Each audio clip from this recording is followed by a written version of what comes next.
Hello, my name is Suджита and I am from India. I am a student in St. Petersburg State University of Architecture and Civil Engineering in Architecture faculty. I am a second year student and it's been 3 years since I came here in Russia.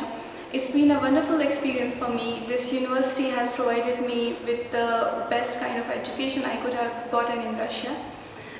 It specializes in architecture and civil engineering. Moreover, there is an international environment created here. They are organizing many programs, many events for international students. There are many clubs here, and I myself am a member of 3 clubs: International Students Club, English Language Club, and Kino Club, which is a film club here. So this university provides a great platform for the students who come here, especially in architecture.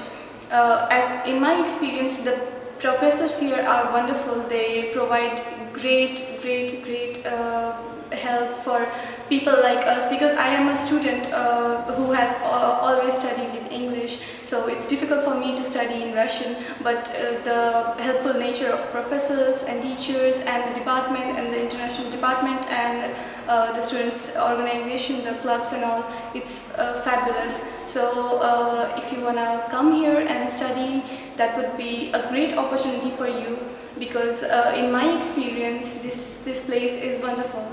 Thank you.